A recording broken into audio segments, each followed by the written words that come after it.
Newcastle United's Saudi Arabian owners sent out a strong message on the future of Alexander Isak. Yes, people, welcome back to the Backfire Channel TV. More to get into on Isak, a bit on Benjamin Sesko, a bit on James Trafford as well, man. We're finally going to end that saga that has went on for over a year now. And it's shambolic, the stuff that's been going on behind the scenes in regards to that deal that didn't get done on our side and definitely should have, as he has now went back to Manchester City. So there's a few things to touch on. The lads are obviously in Singapore now, training in the heat. Newcastle are releasing videos and bits and pieces, have been sent stuff, and honestly, I didn't care.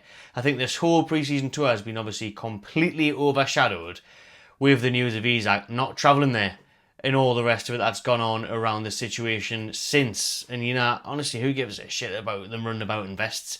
I'm not, but I feel sorry for people that have went all the way over there to Singapore and South Korea for these games, because there's just no interest. No one cares. I certainly don't. I'm not, but normally when it's pre-season, there's a bit of excitement. They're like, oh, yes, we'll see Alanga training, or we wonder what the interview's going to be like with Howe, or we'll hear this, we'll look at that, we'll see.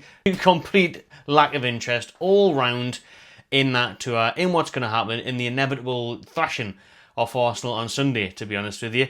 We're not here to talk about that. We're here to talk about the transfers. We're here to talk about Alexander Isak, because Newcastle's PIF owners have again today insisted that he is not for sale. They have no intention of letting him go. The stance remains the same. They believe that they are in a very strong position and that he's 3 years left on his contract means that he's going nowhere unless Liverpool do come in with a big bid of around that 150 million package that Newcastle United demand. We're not going to accept any mediocrity. We're not going to accept a low offer. We're not going to be happy to deal with 120 and, you know, we'll have this and you can have Harvey Elliott and all that crap. No, it's 150 million or get out of here, and that is the same. This one comes from our owners, Saudi Arabia's PIF and Jamie Rubens, the brothers there. They all, as a unit, as a group, accept the Isak frustration, accept the saga that's ongoing, but they want to keep their best players. They don't see why they should sell. They've got no intention to sell. And it's been reiterated to Mailsport an intent to keep them this summer going into the new season. However, after Isak ruled himself out of the Far East tour, it wasn't Eddie Howe, it wasn't the medical staff, it wasn't his bollocks thigh injury. It's now came out that Isak himself didn't want to go, asked not to go, wanted to stay at home and try and sort his future out, obviously asked to explore other options. A subsequent scan of that thigh injury has shown no serious damage. There is an acceptance among many inside the club that a complex and difficult situation has developed with Isak's mindset, mentality and ambitions and future decisions. Liverpool are looking to capitalise on that, and they are preparing an offer for the 25-year-old. Anfield is Isak's preferred destination. Sources claim that the Premier League champions would have the funds to do a deal, especially if one of Diaz or Nunez is sold. So they believe that they can get this deal done. They are going to go in for Alexander Isak. They got Hugo Ekitike, and now they're trying to get Isak still, especially if they do sell Diaz, who's of big interest from Bayern Munich. They've went in again today with another bid, I think, and Darwin Nunez has seemed to be on his way out for a while now, linked to Saudi, linked to Italy, so we'll see how that one develops. But either way, Liverpool can afford Isak this summer, and they will be going for him, and that is where the Swedish striker wants to go. He's not that interested in a move to Saudi for the cash, apparently, although he still might do it to get away from Newcastle as an explorer and a new option, and then who knows in the future where he'll go. And also Paris Saint-Germain are meant to be monitoring the situation now as well. But Isak wants Anfield. Isak wants the Premier League champions, and he wants to win that Premier League, and he wants to win the Champions League. There's been talks, you know, everyone was saying, oh, well, we've qualified for the Champions League at the end of May. We'll keep Isak now. We'll keep the big players. We'll reinvest.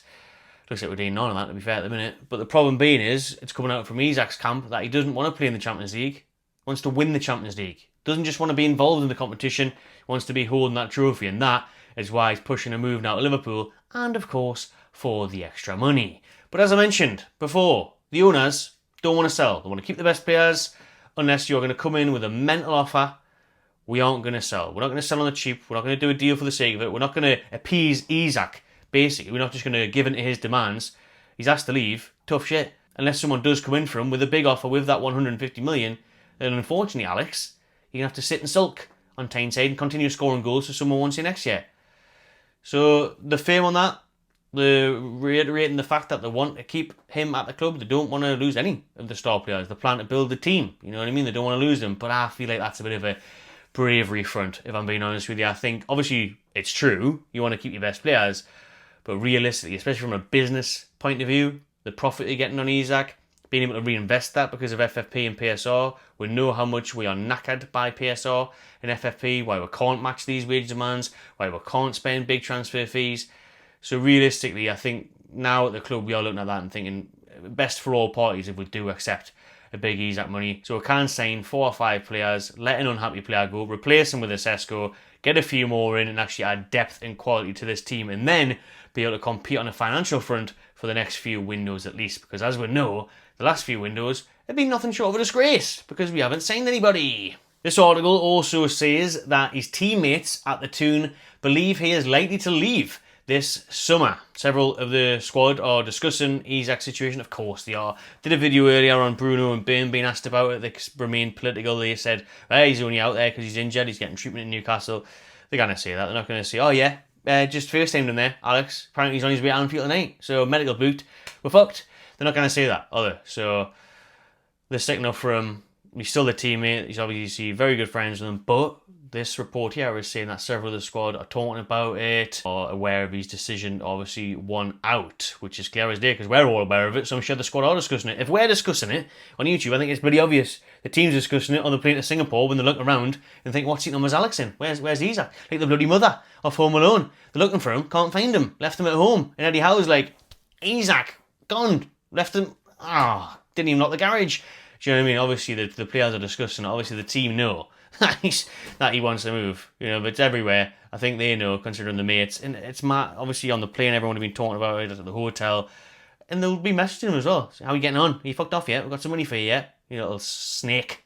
So there's a feeling over there in Singapore that we are holding out for a world record Premier League fee of £150 million, which Liverpool would have to break from their £160 million that they spent on Florian Wirtz earlier in the summer. Anyways, enough on Isak. Let us know what you think. Is there a future where he stays? Will he be a Newcastle player next year? Where's he going? Liverpool, Saudi? Let us know in the comments.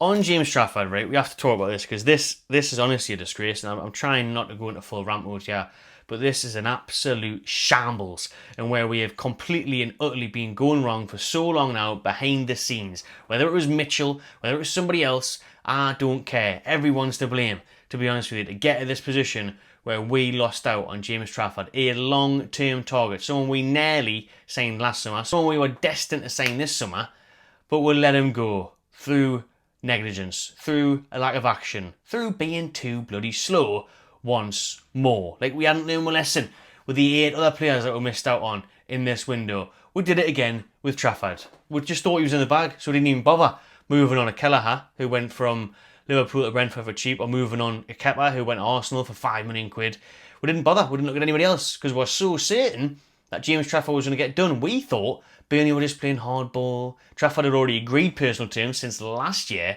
so we thought, he's definitely coming in. Trafford's ours. We'll let Burnley try and muck about a little bit. Then he'll come in July. He'll be our player. No, the falling out with Man City with Edison led them to go back in for that buyback clause that they have with Burnley. But listen to this. Manchester City invoked a buyback agreement 1 hour before its deadline expired, leaving Newcastle helpless after believing they had made progress on a £27 million offer. So basically, we had him in the bag. We thought we did, but took so long, and then Man City just came in and got it done. We'd been working on this deal for years. Man City got it done in days, and that shows what is wrong with us. Obviously, we haven't got the finances, Man City, but this didn't take the finances. The clause was there. We knew how much Burnley wanted for over 12 months, so that's not an excuse on this one. The excuse being is that Man City, after they take over, actually got the right people in the right places. We tried and failed with that on so many occasions, with your Ashworths, with your Mitchells, with anyone else. Can we just get someone in who can do a bloody deal and get it over the line? Because this is an absolute piss take now. How long these deals are dragging out for, how many targets we're missing out on, because of a lack of urgency and a lack of professionalism, to be quite frank with you. It's a disgrace. It's nothing short of an embarrassment. How are we being run like this? Bring back Lee Charnley. We had better options getting him the deals done. Honestly, man, the lack of... just the lack of everything. I mean, it's just to be owned by PIF. And they must take some blame as well, man. They've got to look at this and think, why haven't we really signed anyone this summer? What's going on? get the best hierarchy in. There's nothing stopping you on the PSR and FFP front of hiring the best people to get in the best places. That boardroom level at St James's Park should be elite, and it should be active. Not absolutely taking ages to get any and every deal done. And feeling not getting any deals done. Newcastle had the chance to close in on James Trafford deal pre-Club World Cup, according to Ornstein Athletic. Man City weren't even considering the 22-year-old goalkeeper back then, and Newcastle United's offer was too low. By the time the bid was raised, it was too late as Man City arrived at the table and convinced Burnley and the England under-21 international to go back to the Etihad. Trafford was so happy to come to Newcastle. He wanted the move, he wanted to play on a Eddie Howe, he wanted to come to St James's Park, but because we dragged on and he wasn't certain of a deal being done, and then to be fair, when Man City comes in, where obviously he was from, where he used to go to, where he went through the academy and all that, he's got the opportunity to go back there, get more money and compete for trophies more than us and play under Guardiola. You know, you've knackered yourself there, but it shows again, if we had just acted quickly in the window, a bit sharper, then this deal could have been done in June. No excuses why it wasn't done. Everyone said this will be our first summer signing. We should have signed him last summer. It was pretty much done then. So we're just taking over and getting it done now. Man City came in, matched Newcastle's offer of 27 million. So we got a good price from him in the end. Remember, earlier on, Burnley were holding out for around 40 million. We got it down to 27 million. We thought it would be around the 30 million mark. The player agreed a 5-year deal plus the option of a further 12 months. However, it says here Edison has been linked with the departure, but that was claimed as fake news. He's set to stay at the club. Ortega could be the one that leaves. So they're obviously bringing in Trafford there to work under Edison and grow as a number 2. Rumours that Newcastle were obviously going to do that with Pope. He might not came at the team straight away, Trafford, but that's what's going to happen at Man City as well. He's not going to come at the team straight away, but he's going to learn off Edison and grow. I find that one a bit strange, to be fair, because I wouldn't have thought Trafford would have want to sit on the bench, really. You'd think he'd want to be starting, he'd want to get in that England squad for the World Cup next year.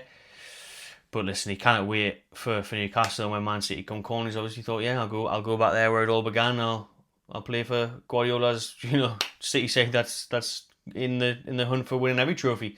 And to nicely point out how this was a rinse and repeat of many other targets this summer. The exact same thing was said happened with all these targets. Your Huysons, your Ekitiki's, your Pedros, your Delaps, your Mbumos, and now Trafford as well. All at the list of failed transfer targets.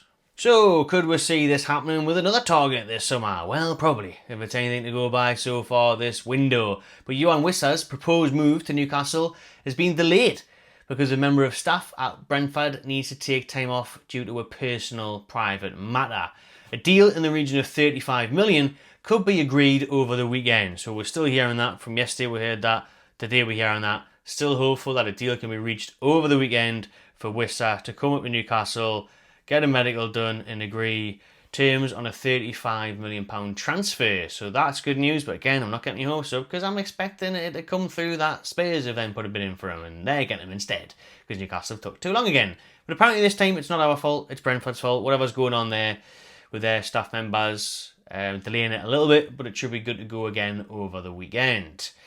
Let's wait and see, fingers crossed on that one. It was said yesterday that Wissa does prefer a move up to the northeast rather than stay in London and join his ex-manager down at Tottenham. So fair enough on that one, we'll see how it goes.